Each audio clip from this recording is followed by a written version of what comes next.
2007 Kia Sedona. Here's the problem: is the adjusters for the wheel alignment in the rear. Those adjusters are completely frozen. Bolts are already sheared off due to previous attempts, not by me. Recently, and this is on the other side, but the mechanic tried to bang that through and he ended up damaging this back plate on the other side. So made things worse. What we're going to do now is go all out. We're going to take the lower subframe off the vehicle, which is what holds this.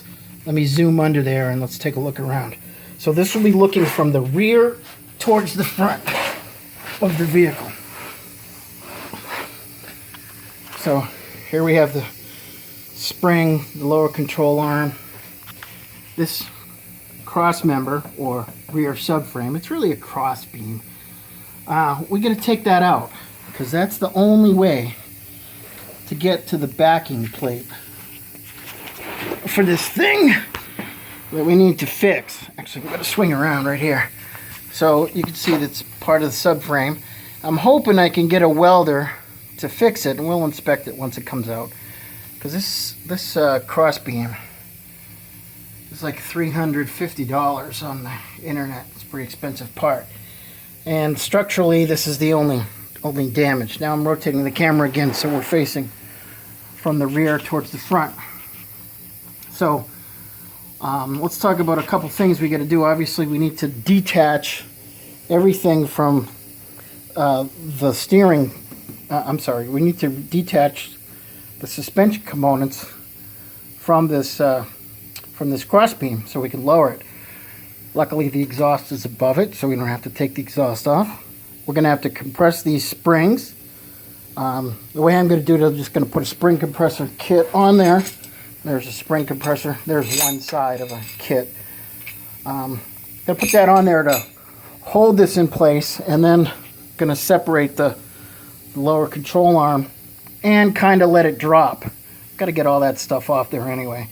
So this is going to be a little bit more of a repair than most people would do. We'll inspect all these bushings when we're in there. So let's just talk about this side right over here. To get the spring, I've already played around with getting this spring compressor on there. It's a tight fit. The shock's really in the way, so we're going to remove the shock. Removing the shock will probably cause the suspension to lower a little bit more, which is why I want to get these on there without tightening them down too much. Just get them on there so they keep the spring from stretching too much. And on the back side, technically it's the front side, I can't get one on here because this the roll bar's in the way. So I'm going to take the roll bar off, and we got to disconnect the roll bar. So that's the mounts. And we got the roll bar.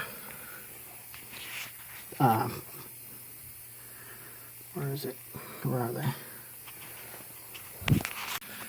So we get the roll bar link pin right there, which we're just going to remove it from the roll bar side. Do everything from over there. So I'm going to take the shock off from up on this side probably, just because it looks like the bolts are easier to deal with, less likely to be thoroughly rusted. Probably easier to separate than trying to push that bolt through there. These shock bolts can be a real pain. This looks like the safer bet, so I'm just going to hit that with the impact wrench. So I'll revisit, get back to you in a few minutes.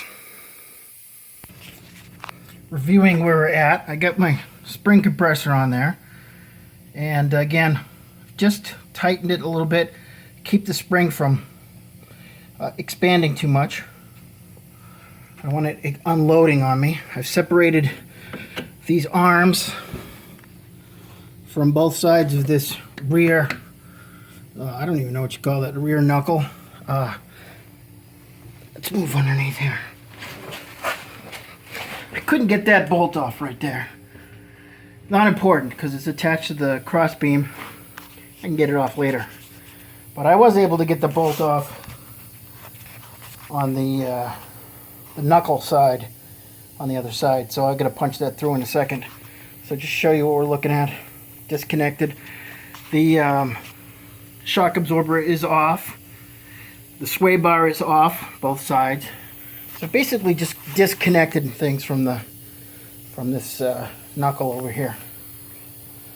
And now I'm going to pull this bolt out and use the jack and unload this. You want to keep this with some tension on it.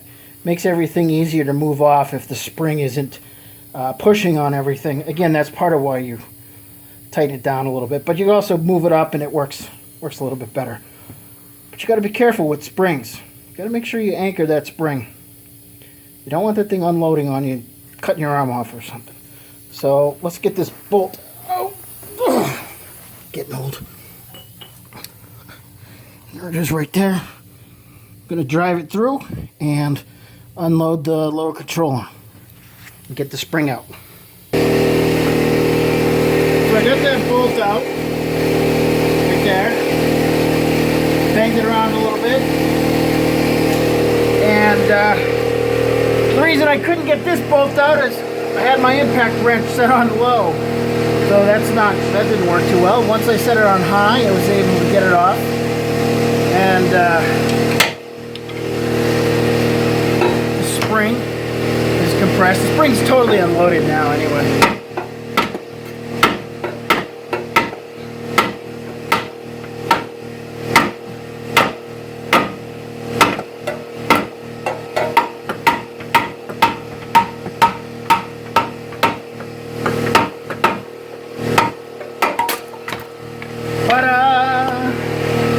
Okay, we're one step closer to the danger zone. I mean, we're out of danger. We're one step closer. First, we got to do the same thing to the other side. So this is worth seeing again, just to see what's going on. That rear suspension link, I think it's called a trailing arm, is now just dangling, free in space. We don't need to remove it from the vehicle. At least I don't see why we would. And we get a better look at the bolts holding the beam in, the cross beam. So there's one. Those bolts right there are for the sway bar. This guy. There's no bolts through this part. So it looks like there's only 4 bolts that actually hold this cross beam to the physical car. There's a good, somewhat of a view of this problem back here.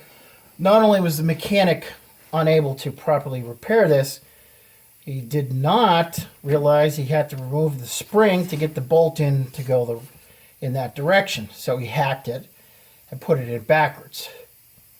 Not good. So this is why I'm redoing this whole thing.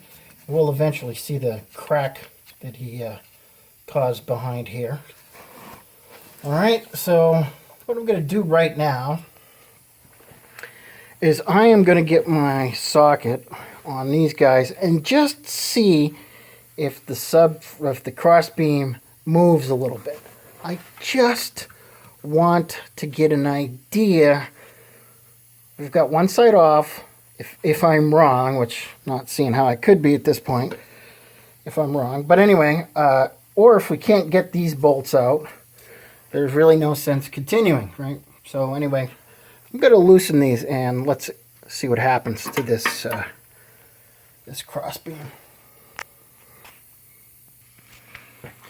Alright, so I loosened this bolt, which is a 19, this guy, which is a 17.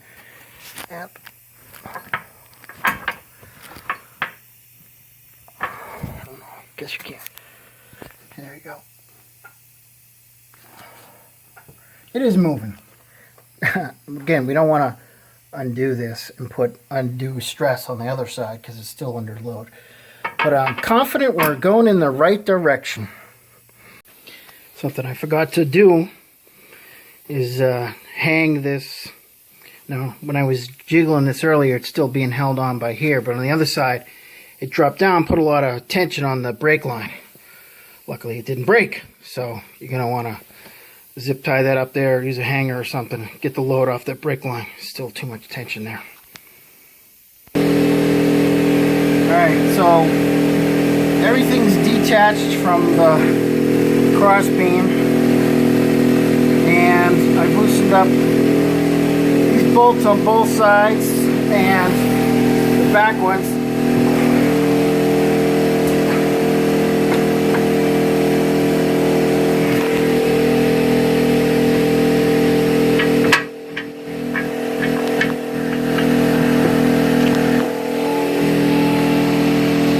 Sorry about all the movement here. Alright, so I'm going to take those bolts off and take this thing out. It's out. The side with the exhaust, had a little bit of trouble clearing this past the exhaust, but it was fine. Easy with two people. Alright, so there's the damage. The mechanic, who I thought was going to use a torch, cut this out, put a new one in for me. Hammered it so hard from the other side, broke this steel right here. So, I'm not sure.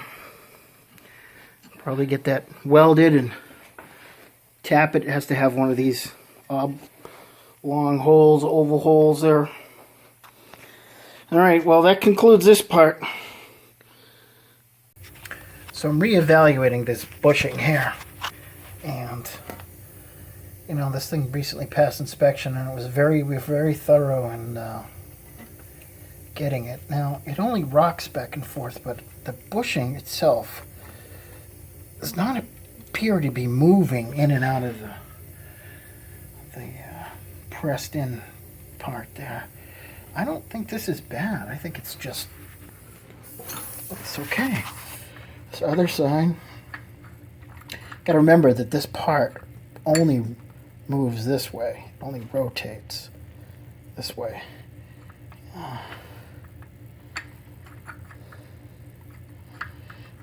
Well, I think these are actually okay.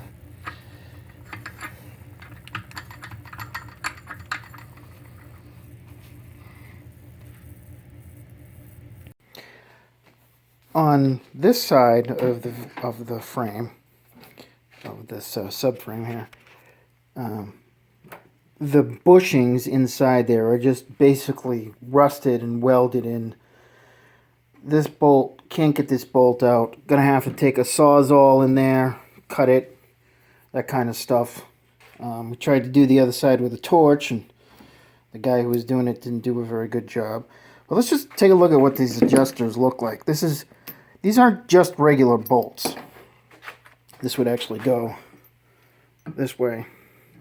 This is called an eccentric, which means it's not perfectly circular. And as you turn it, and it's in that channel there, it forces the arm to pull in or out, depending upon where you're turning it. So these bolts right here were, I think, $30 for the bolts, the nuts, the adjuster plate, and like I said, they're very special. You can't use just regular bolts. I suppose you could, but you probably wouldn't get it to adjust right. At least it'd be harder.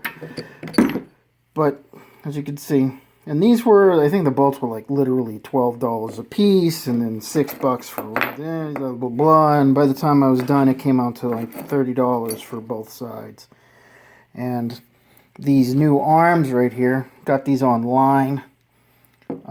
I originally had just bought new bushings. I thought I would press the bushings into the arm, and then there was the thought of cutting it out with a torch would probably damage the arm. So I returned the bushings and ordered these guys online, and I paid $61 a piece for them. And it's real interesting because you can see that it actually came in a Hyundai box, and there's a Hyundai part numbers, and then someone ground off the Hyundai Kia logos and then painted over them. They seem solid, they really do. So I paid a lot less than if I had gone to the dealer. These were dealer owned. I mean, I didn't find these anywhere else. They could be somewhere else. I mean, meaning they could be on the internet somewhere.